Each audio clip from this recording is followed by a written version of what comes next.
Hello and welcome to this Primary Music on Fire, which is normally a Facebook Live that we do within our membership group. But we decided that actually what we would do is share some of the experiences that have been happening and share it also out to the people who are part of the wider community within Education on Fire, people that listen to the podcast, some of the teachers I know who've downloaded some of our resources, either through the ukulele stuff that we did or some of the videos I put on my blog about learning percussion instruments. We just wanted to share the sorts of things that we do and hopefully have a chance to help you in the sorts of strange times that we're living in, but also give you some opportunities to take some of the online experiences that we've had in the last few weeks forward, and also give you some free resources that we're going to be providing at the end. So my name is Mark Taylor. I'm the host and creator of the Education on Fire podcast and the creator with Carol Aviard of Primary Music on Fire. So Carol, I'll introduce in just a second, and Emily Nash is one of our members, but is doing some fantastic work with some early years and some great online stuff. So Carol, say hello and tell us a little bit about what you've been doing very briefly, first of all. Hi, I've been in shock for the last few weeks. I mean, this is so hard work, isn't it? To take all of your work from the classroom where you're face to face to online has been incredibly difficult. We've been working 7 days a week for about the last month just to make sure all of our resources work and make sure the technology works. So, any teachers out there in a classroom, I know exactly what you're going through. It's absolutely draining, isn't it? But we are there. We have taught for a couple of weeks online, and it's actually been really, really good. Um, People are progressing in their lessons, they're engaged in their lessons. We can't really ask for any more, we can't give any more. And I'm getting great feedback from people. Literally just had a lovely message from a parent just before we came on air to say how much they're enjoying having music in their house still over this time.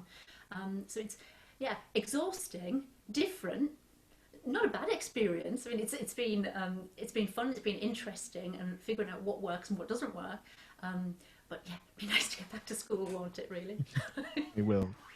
And Emily, tell us a little bit about what it is that you've been providing, and is that specifically in the current lockdown situation, or is it something that you were providing before, and exactly how you're set up? So I'm an early years specialist. Really, that's where my expertise lies, and also a private ukulele teacher. All these things I did before lockdown, but obviously, as Carol said, we've all had to sort of adapt and go online. I was doing classes that actually I'm doing more classes now than I did before, which is interesting. And the same as Carol, I've been getting loads and loads of really good feedback about it sort of breaking up their day. You know, long days with really little ones. It's really tricky, isn't it? Without, especially people without gardens and things like that. It's a really tough time for a lot of people. So the early years side of things is going awfully well. As well, actually, you know, my private pupils are going really well as well. And they're learning different things through this. It's sort of opened a lot of different doors, as well as there's a few things that obviously they can't do. You know, I can't sort of actively move their fingers on the fretboard and make sure that, you know, things are absolutely precise, but they just hold their hand up to the camera and whatever. We're doing an awful lot more theory than we ever have done. So it's and I completely agree, it's very draining and quite intense at times, but you know, we're all learning, we're all adapting, and it's going really well. And we're going to talk specifically about some of the things we've learned, and also some of the new skills I think we've had to adapt to as we go through. And at the end of this conversation, we're going to tell you the link where Carol and I have decided that our workshop that we have for recorders, which literally takes you from the very beginning of what a recorder is and how you put it together, all the way through to showing you some fingering and teaching you about rhythm. And there's some things that you can fill in when you download the PDFs, and there's a whole sort of A to Z of how to get going with recorders if you've got one at home that you either want to give to your class, or maybe you've got children at home if you're a parent, that you'll be able to do. So at the end of this, we will give you the link to that so that you can get access to that and make the most of that if that's something which you would find helpful. So Carol, let's start with the number of lessons. I know you've been doing so many, and how sort of how you said that is from a practical point of view, and also the tech that you've been using and what you found has been working. So, alongside my classroom work, I teach 63 in fact, individual lessons a week. And yay, they all wanted to go online. And that was absolutely, they're all 30-minute lessons. that's been absolutely exhausting putting that together. And in a way, my classroom music has had to go to the sides a little bit just because there has been no more time. Um, there's some things I've really enjoyed. Woodwind lessons are easy. I sit here, they sit there, we play. They're kind of pretty advanced children anyway, so we've just had a lovely, lovely time. That's been really easy. Piano has been a little bit trickier, so I'm using my laptop with Zoom, and then I bring my phone into it, and I put my phone directly over the top of the piano keys, so I can sit and play, and the children can watch, and we can do matching games, and all kinds of lovely little things. So that's Simon Says sort of games, I like that. And if it's a more advanced student, I'll raise it up, and I can play. And I figured that at the end of the day, if teaching them didn't work, we'd just have a concert, but we haven't had to do that. So can I just ask, did you say you've got a laptop and a phone going at the same time to give two different angles? So how does that work? So I invite my phone. So Right. I just use when I send the invite out to the student, I invite it to myself as well. So I send it to my own email address, literally tap on it on, on the link. It comes up on my phone, and I've got a mic stand which goes over the top of my keys here, and some weird sort of phone adapter thing that somebody got one year for Christmas, which has got loads of band things on it, and we made a circle and we shoved my phone in it, and it works like that. And There's been a lot of adapting. I absolutely love the fact that so many of us are just using the amount of kit that we had lying around, and Yeah. thank goodness that we haven't thrown it all away or decided that we didn't need it anymore, because it's in these Yes. amazing times that the amount of things I've found for all sorts of parts of our life have been really, really handy and really, really, really helpful. We've had things going on where I want to see the most interesting use of an ironing board as well, and the kids. They're chuffed to bits. They really want to show me. They've shown me that through on their iPads and everything. Look, I've got 3 Amazon boxes, and an empty cereal carton, and I've got, and they show me how they've built things up. So it's been really, really funny. I've been given my awards for best use of the ironing board. Excellent. Of the week. Just made everyone laugh a little bit. And it seems to me, from what I've been hearing, is that Zoom is the thing that people are using, partly because it does work and it's stable and all of that kind of thing. And I know some of the security issues which have been in the news have been sorted, and they were really quick to do all of that. And I think lots of schools are actually using Zoom for their academic lessons as well. So it wasn't like teaching everyone completely new things, because they were already starting to be on board for other parts of their school life. Yeah, and we did have a bit of a heads up on this, and so as soon as we could see that schools potentially would close, so way before they were talking about actually closing them, and Mark, we were in a conversation together, weren't we? Which said, let's start putting a plan together just in case. And so from then on, I started introducing bits and pieces to my lessons that children could do at home on their own, or would work when I could see them in this situation. So there was no, hi, this is Mrs. Aviard, and let's crack on with something brand new. It wasn't. I sort of trained the children already to how our lessons were going to look, because we did so many test runs and what have you. So we figured out what was going to work and what really wasn't going to work. For instance, there's a 1 beat delay when we clap.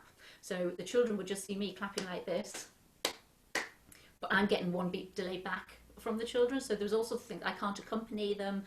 We can't play duets. But that's okay. We can do lots of call and response. We can play other games. We can do matching games together. And the children don't really know that there's a delay. It's at my end that the delay comes back. So I can just factor that into things. So we just changed the way we were doing it. The children knew that was going to happen, and the lessons worked really, really well. Yeah. We had to learn how to use Zoom. We'd all played around with bits and pieces, doing videos and what have you. It was the absolute bulk, that was really difficult to do. I think certainly for me, it really was a case of the audio, certainly teaching drums, because you have the different sounds. You have the immediate impact of hitting either a drum or a pad, followed by the electric, if it's an electric kit, sound being slightly different as well, and the audio wanting to pick all those things up. And you can probably see over my shoulder there, I've got an electric kit that's also plugged into a system which then goes through into a set of speakers and a different mic which is picking that up as well, and it works brilliantly my end. But of course, like you said, every pupil has got a different setup. They might just have a phone or an old piece of tech, and so I think what you said before was really important about you just do the best you can with what you've got, and it doesn't look like a lesson that you did before, but you use your experience, you do things in a slightly different way. Emily, you mentioned when we were chatting earlier about doing a bit more theory and all of that kind of thing, and I think that really is just, it is what it is. And I think just the fact that people are progressing and the fact that people are really wanting their children to carry on with music is a really key factor, and that works really well. So Emily, just tell me a little, you said about the theory side of it. What sort of side of that have you been doing differently or enhancing? Well, we've always done, a little bit of theory in lessons anyway, in private lessons. But I feel like because we've got technology, involved now, we've got all these apps and these websites and things that we can, because there's a share screen function on Zoom, as you know, at the bottom. If you host the meeting, you can share your screen and to whatever you like. Obviously, you've got to be careful, safeguarding reasons, make sure that it's all fine. But I've been sharing my screen to musictheory.net, which has got some really, really good exercises. It'll come up with a little stave. It'll say, the ones I've been using is note identification and note construction. So the note construction one is they use the arrows to put the note. So it'll give you a G, a letter G, and you've got to put the note where the G fits on the stave. And then the other note identification, they just click the right. So whatever I don't know, C, D, E, F, G, whatever you want, whatever notes you like. So I've just been using, for my beginner ukuleles, I've just been using our open strings, G, C, E, A, because you can change the range on the stave and you can just choose whatever notes that you like. So I've just been starting with that really, and they're progressing so quickly, much quicker than they would without this. It's a game. Kids love games. Kids love tech. It's fun and it's still interactive. It's still me. It's still my teaching and how I do things. But it really has enhanced, the theory side of things because it's fun. Not that I don't make it fun. That's really important. It's really important what you said there about, actually that's embedded that information a little bit more. I've scanned bits of the children's work in and do that same share screen and have the children circle certain notes. If there's a new note, can you circle all the G's? Because they love the share screen. Yeah, I can find that. I can give it a love heart stamp, or I can give it a star or whatever. And I think I would have spent maybe 2 minutes on that in your lesson. Yeah. But the children are loving that screen so much. They spent 5 minutes on it and then they did it again. Yeah. And then if I then want them to transfer that to their book, they've got, there's another time round again as well. So I found the same as you, actually. I've done sort of more concentrated lessons, but actually I think some of those skills have been embedded a little bit more. Yeah, so, absolutely. Yeah. And do you think that going forward, I mean, I've talked quite a lot of this, and I've done quite a few interviews for the Education on Fire podcast generally about education over the last few weeks, about how the fact it won't actually ever be the same again. It's going to look different. It's going to feel different. We have the opportunity to make it different. From those experiences that you've just both been talking about, do you think you might adapt the way that you teach like that? So, for example, you've got, the one-on-one in-person lessons work, but like you said, actually the technology has enhanced it a little bit. Would you think about sort of having the face-to-face ones, but then having, we could do a 10-minute Zoom lesson on X, which is just something which you can add as part of your diary, which really enhances everything, saves people a lot of time for traveling, but gives them something more. And I don't know, I just think that maybe things will just sort of evolve in that kind of way, maybe. Yeah, I think you're right.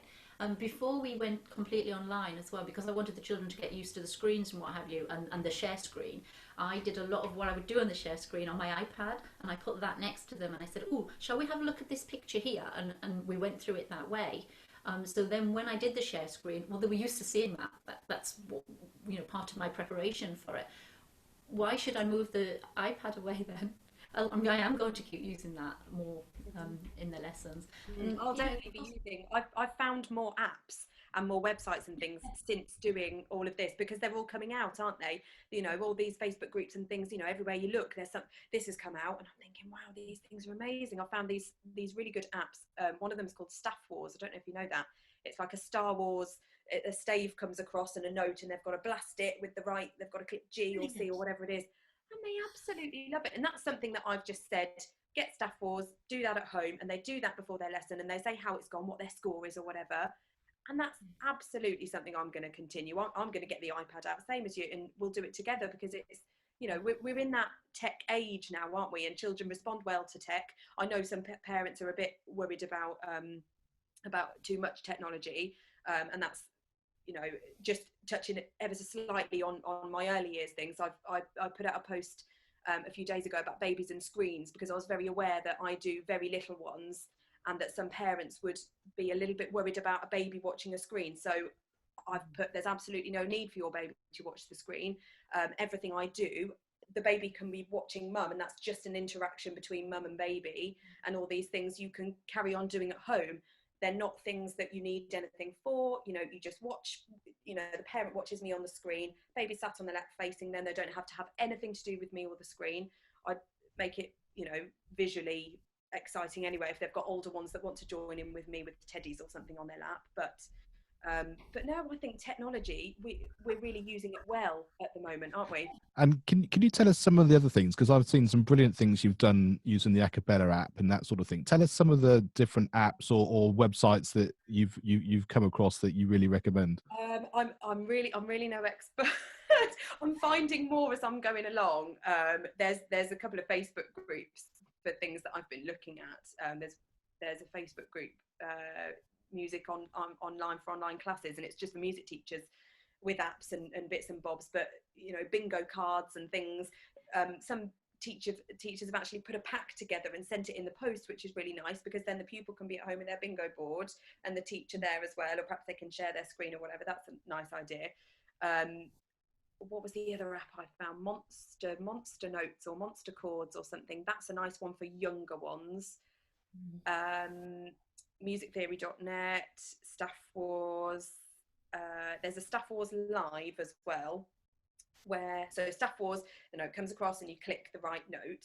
Staff Wars Live, you play your note or whatever instrument it is, you play your note. And it hears the notes and it gives you the point. That's about it so far, but I'll come back to you with more apps and things as I find them. And Carol, what have you found? I haven't, because I just see what Emily does and then I pinch it.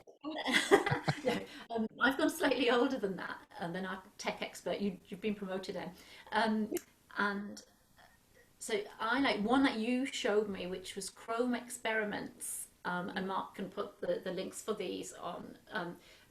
Because I know he has the websites there, and that it's about science and music, isn't it? And it's absolutely brilliant. And you just sit there. I spent way too long doing it. You did warn me I would spend an afternoon just plinking away on my computer screen, and it shows you how music is made, and you can make your own songs. You can so you can literally draw a picture, so all these squiggly pictures, and it'll play it back to you, and all these ripply sounds happen. It shows you all the vibrations, the sound waves that you've just created. It's absolutely brilliant. Loved it. So that's Music Chrome Experiments, something, isn't it? But again, you can just find it by googling Music Lab. That's the first thing that will come up. And you know, when I was saying it to Carol, I said, well, I've told absolutely everyone. My partner spent nearly an hour on it the other day. I really don't think there's an age for it. I think preschool on, even younger than preschool, anyone that can click a button, there is something for everyone on there. And it really is. It's science and music, and it's absolutely genius. And I cannot tell you how excited I am that I found that. And again, I think I use that in class again when we get back, because it was absolutely brilliant. Loved it. I love David Walliams' podcasts as well. He does a classical music series, and of course it's David Walliams, what's not to like. So he's really, really funny about explaining about composers through the years as well. So I enjoy listening to that. I listened to that a little while ago, and I thought, you know, now's the time to have that one back up again. And then for my musician children, my instrumentalists, I've directed them to a music school in Southampton, actually. I don't know who this music school is. I used to live in Southampton, so I may have even come across some of these people at some point. But they have a music school in Southampton, and they've done this virtual youth orchestra, and I think they started off with about 50 students or something in it, which was probably their students. And then the next week it pops up, oh, we've doubled to 100. And I think they're on 400 and something now, as children everywhere are just signing up, and they send you the parts, send you an email, you practice, you do a video, and the guy puts it all together and then releases it. And they were doing Avengers last week, and the children were having the best time. I've got so many children in it now, though. I have to watch the video like again and again and again because I'm ticking them off as I'm seeing them. Like, oh, there's just, oh, there, oh, there. Miss Xavier, did you see me? Yeah, totally. And it's brilliant, isn't it? Because it's just something that we wouldn't have even been on our radar because we've been so busy doing our normal life and our normal schedules. And I think that's been the real benefit. And one of the other really important things, I think, is the amount of people who've realized that music is something which is so valuable, you know, art, music, exercise, you know, just the things which are keeping everyone's mental health going, giving people a purpose, the things which should be well funded in schools, the things that we should support our kids with anyway.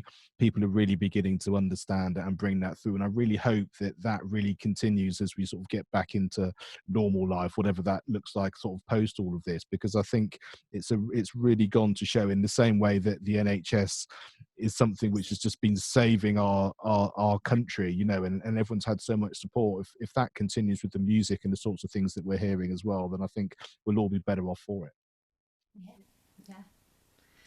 Yeah. So, oh, sorry, I was just going to say, we've noticed in the country, haven't we? Who are the people that are keeping the country running right now? Mm-hmm. And it's the people that didn't really have a voice beforehand are keeping the country running.